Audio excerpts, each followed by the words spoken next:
Operation પરાક્રમ અંતર્ગત વાઘોડિયા પોલીસે હાલોલ પોલીસ સ્ટેશનના પ્રોહિબિશનના ગુન્હાના નાસ્તા ફરતા આરોપીને ઝડપી પાડ્યો. વાઘોડિયા પોલીસ સ્ટેશનના સર્વેલન્સ સ્ટાફના માણસો પોલીસ સ્ટેશન હદ વિસ્તારમાં પેટ્રોલિંગમાં હતા તે દરમિયાન પોલીસ સ્ટેશનના પોલીસ ઇન્સ્પેક્ટર H.B. ગોહિલ સાહેબને બાતમી મળી કે હાલોલ પોલીસ સ્ટેશનના પ્રોહિબિશનના ગુન્હાના આરોપી હાલોલ નામરાપુરી ગામ તરફથી ગંભીરપુરા ગામ તરફ આવનાર છે. જે હકીકત બાતમીના આધારે પોલીસના સ્ટાફે વોચ રાખી સદર ઇસમને પકડી પાડી પૂછપરછ કરતા તેનું નામ કુણાલભાઈ ભૈલાલભાઈ બારિયા, ઉંમર વર્ષ 22, રહેઠાણ ગામ અમરાપુરી, તાલુકો હાલોલ, જિલ્લો પંચમહાલના હોવાનું જણાવેલ હતું.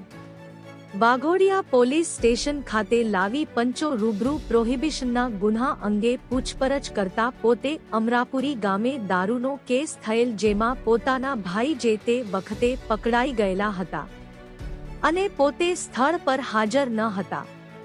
તપાસ દરમિયાન પોતાનું નામ હોવાની ખબર પડતા પોતે નાસ્તો ફરતો હતો, જેથી ગુન્હાના આધારે હાલોલ રૂરલ પોલીસ સ્ટેશન તપાસ કરતા Halol police station prohibition act 65A ઈ 116B 81 મુજબ ગુનો નોંધાયેલ, જે હાલોલ પોલીસ સ્ટેશનને ખરાઈ કરતા ઉપરોક્ત સદર ઇસમ પ્રોહિબિશનના ગુનામાં નાસ્તો ફરતો હોય, જે આગળની તપાસ તજવીજ માટે હાલોલ રૂરલ પોલીસ સ્ટેશનને જાણ કરવામાં આવી હતી.